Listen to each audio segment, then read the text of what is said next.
Where's Bobby? Huh? Missing Bobby?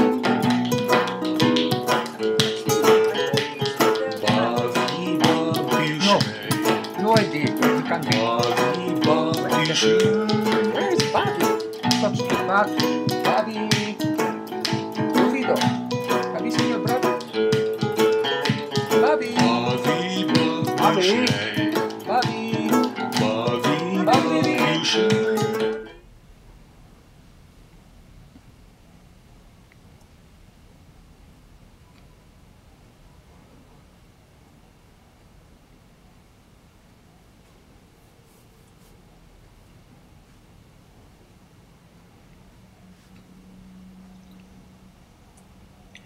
Ecological gardening and farming is an enjoyable and practical way of caring for the environment naturally.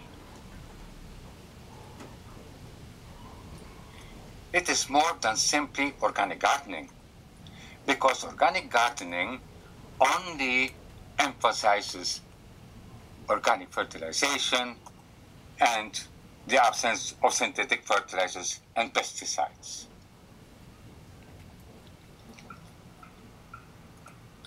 Ecological gardening and farming, on the other hand, is a way of life, as nature intended it to be, whereby we humans are only members of the cosmic family, to which all other life forms belong as well. It is characterized by a healthy respect for the ecosystem, whereby all life forms are interrelated with each other in harmony. As such, it considers Earth and all that lives on it as part of the wider cosmos that has been entrusted to us to care for and to nurture.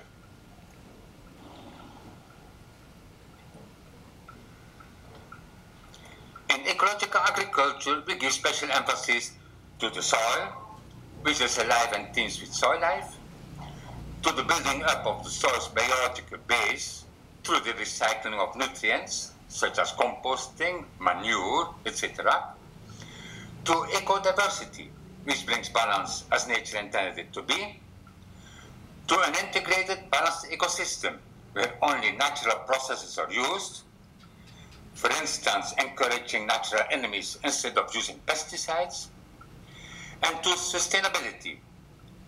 We use only nature's own ingredients to maintain soil fertility and balance, rather than depend on ever-increasing quantities of devastating synthetic fertilizers and pesticides.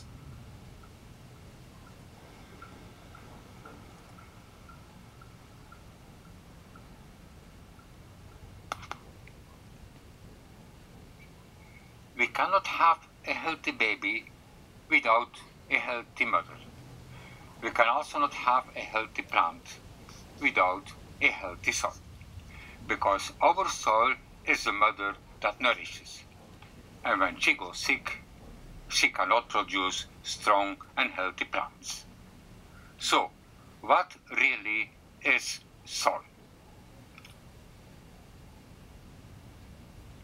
We can distinguish four components that constitute our soil. A first component is the mineral component. A second component is the organic component. Then we have the third component, which is water, and the fourth component, which is air. So let us now take a closer look at each of these components. As first, we have the mineral component.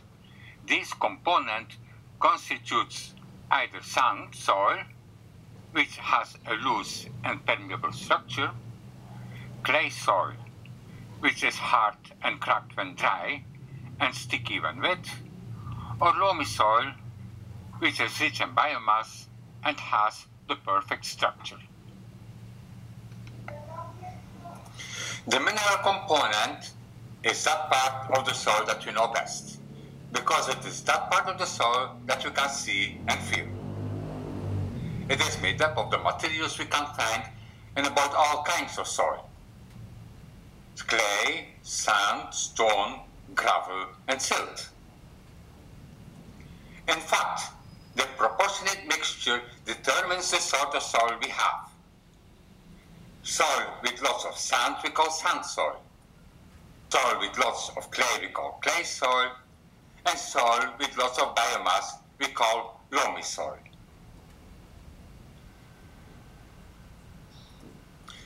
Sandy soil has a loose permeable structure, easy to cultivate. It does not retain moisture, warms up fast, and dries out quickly. It aerates very well, but burns humus very fast, making it a poor soil. Clay soil is a heavy soil that does not drain well. It is hard and cracked when dry, sticky when wet. It is very dense, allowing little air to enter. It is very rich in minerals though, and its texture improves greatly when organic matter is incorporated. And loamy soil has an ideal structure because it is rich in organic matter. As a result, it is very fertile, it is crumbly, and it is a champion in moisture retention.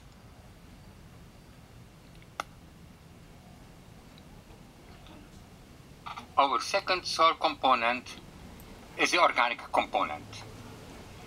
It constitutes humus, such as for instance compost with nutrients for our plants, and soil life, which consists of macro and microorganisms that make the nutrients available to our plants.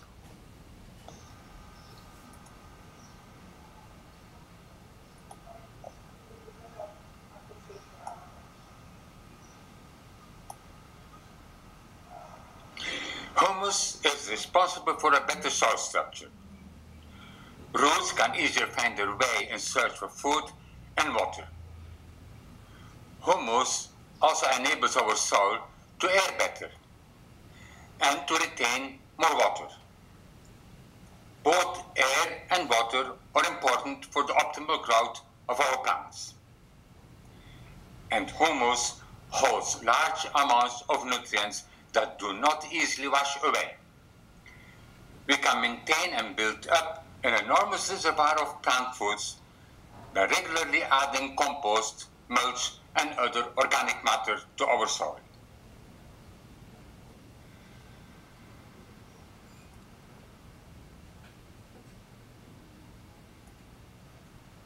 A soil is healthy only when it abounds with soil life.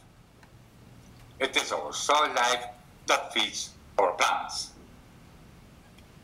Our soil life consists of a myriad of living creatures, big and small, called macroorganisms and microorganisms.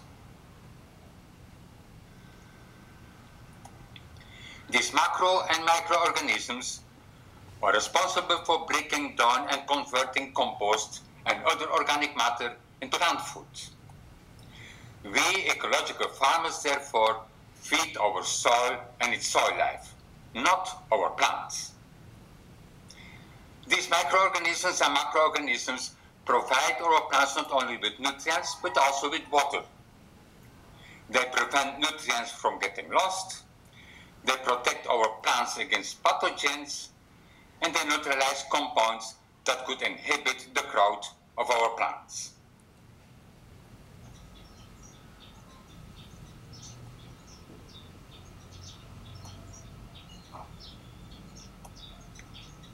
Dead plants turn into organic matter and become food for our soil life. A first group of organisms that interacts or decomposes of organic material. Bacteria, fungi, actinomyces, protozoa, algae, and the like feed on the organic matter whereby nitrogen and other nutrients get tied up in the biomass. As a result, the nitrogen and other nutrients do not leach away, but our plants do not benefit from them either, exactly because they are locked away inside these bacteria and fungi. The next group of organisms that interacts in the soil food web are the predators such as springtails, mites, beneficial nematodes, microarthropods, and the like. They feed on our decomposer friends of the first level. The excess nitrogen and other nutrients that were locked up in our decomposer friends are metabolized in the process and are gradually released by these predators through their excrements back into the soil to supply our plants with a steady diet of nutrients.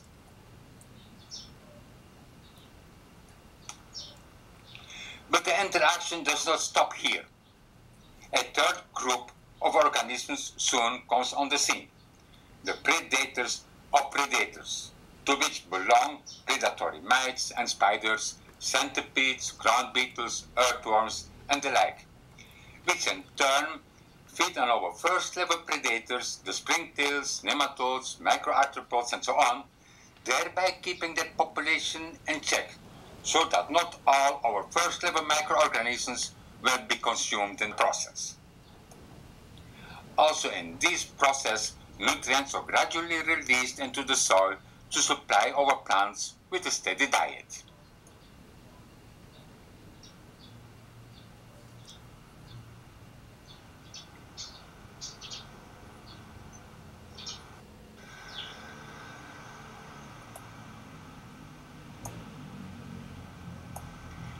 Did you know that earthworms daily cast out twice their weight in facial deposits called castings, and that these castings are richer than the soil they inhabit by 5 times in nitrogen, 7 times in phosphorus, and 11 times in potassium? Earthworms not only enrich our soil with nutrients, they also cultivate our soil. With the help of the bristles alongside their bodies, they make tunnels in the soil. This in turn facilitates the penetration of air and water into our soil.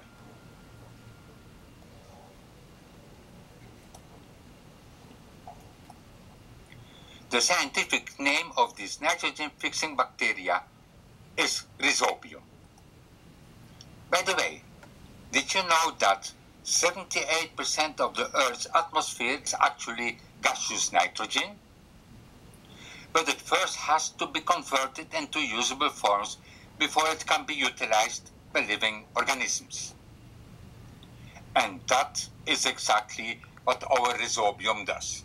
It converts that nitrogen and ammonia which our plants can absorb. How do they do that? They do this by forming nodules on the roots of our plants.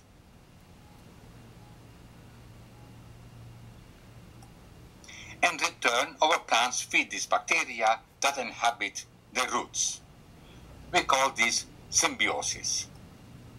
Plants living in symbiotic relation with these bacteria belong to the legume family.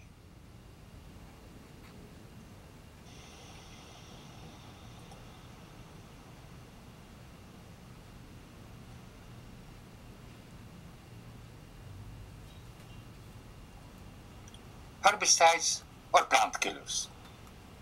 Insecticides or bug killers. They kill macroorganisms. Fungicides or fungi killers, and bactericides or bacteria killers. They kill microorganisms.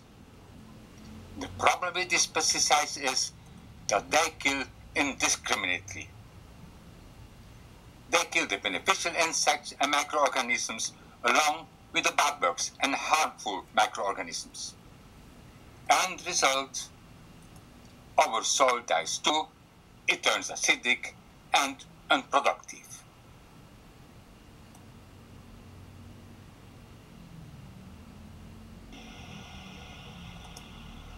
Synthetic fertilizers, on the other hand, kill in a systematic fashion.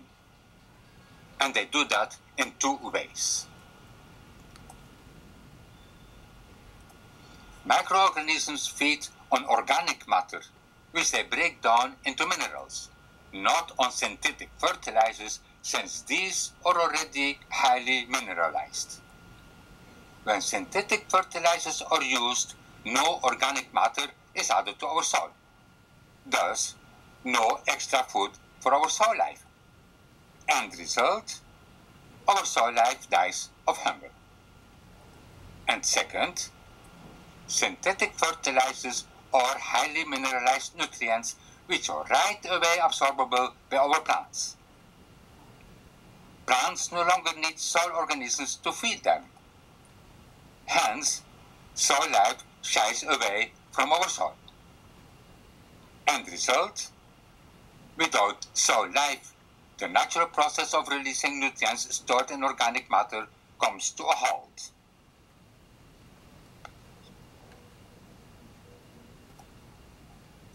What does that mean for our plants? Without soil life, our plants will become increasingly dependent on synthetic fertilizers and artificially supplied water.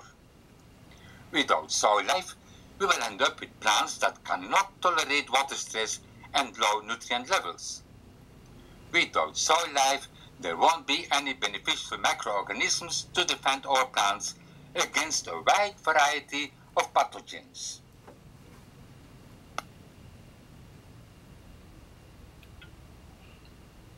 The third component of our soil is water.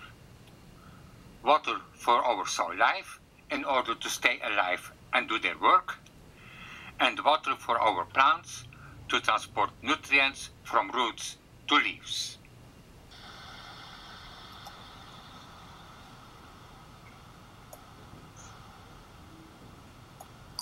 Like all living creatures, soil life and plants cannot live without water.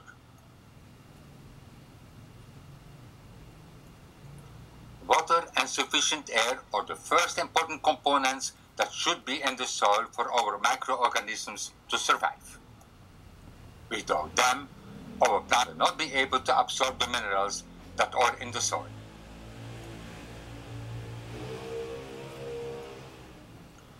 Water is a transport vehicle par excellence within our plants.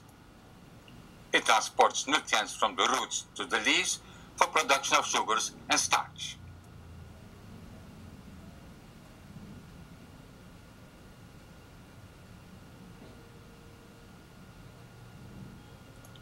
And it transports sugars and starch from the leaves back to the roots and to the flowers and fruits.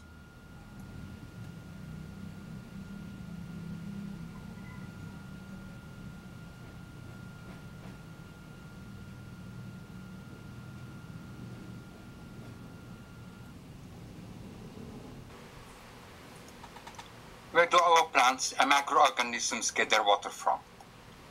In nature, they get their water from the rain. So, where does the rain come from? The rain is a long-term result of evaporation from big water bodies. Under the heat of the sun, water from these bodies evaporates into the atmosphere.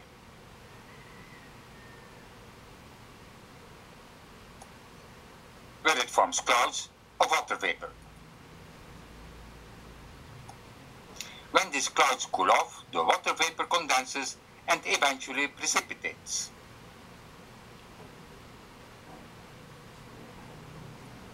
This means clouds turn back into water and fall down to the earth in the form of drops we call rain.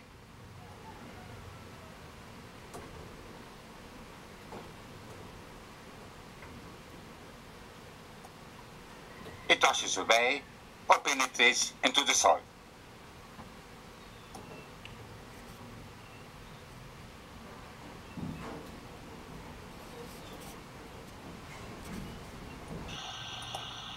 Only the rainwater that penetrates into our soil is most useful to our plants. Yet, not all of that water is used by our plants. Here is why. One part of that water is chemically bound to certain soil components and cannot be absorbed by the plants. It is called hygroscopic water. The second part of that water drains through the soil where it is held to the groundwater or subsoil water reservoir at a certain depth.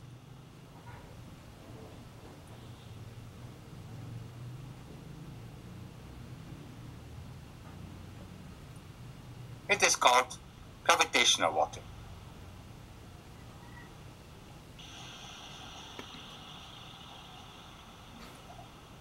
A third part of that water is retained by clay and humus particles. It is called capillary water. What is capillarity? Capillarity is the capacity of fluids in a very fine tube to raise higher than the surrounding fluid level, for instance our hair.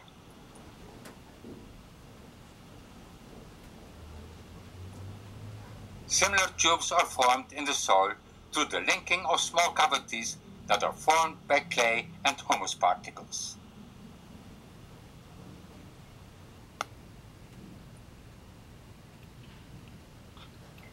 And last but not least, the air component. Oxygen for our soil life and oxygen for our plants, which enables them to develop more roots.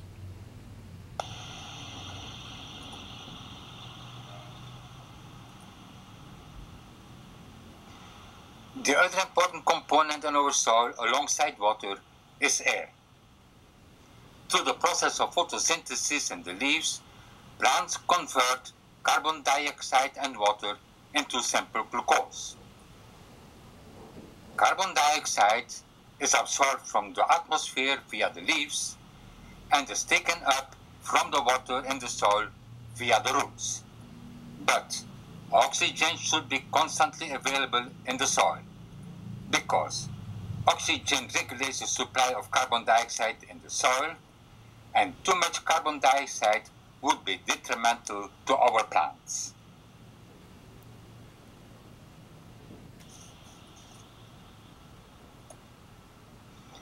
Air is needed for the survival of our soil life.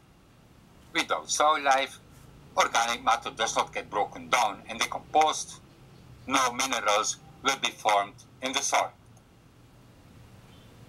Air is responsible for the oxidation of these minerals.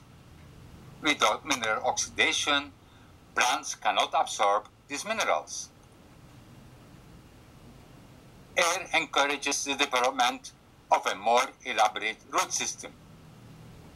With more roots, plants will be able to absorb more of these minerals, resulting in higher yield.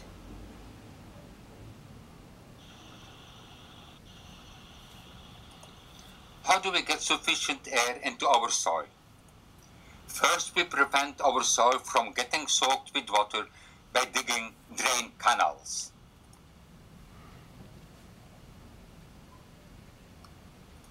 Remember, 50% of our soil is composed of cavities that are filled with either water or air. And where there is water, there can be no air. Second, we regularly add organic matter to our soil in the form of mulches, compost, and the like. They contain organic particles in various stages of decomposition, whereby their sizes and shapes open up our soil, thus allowing aeration.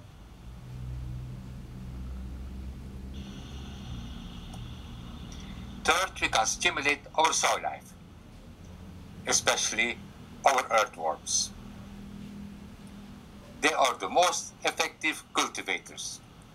They burrow several meters deep, thereby making tunnels that allow oxygen to come in. And fourth, by cultivating our soil.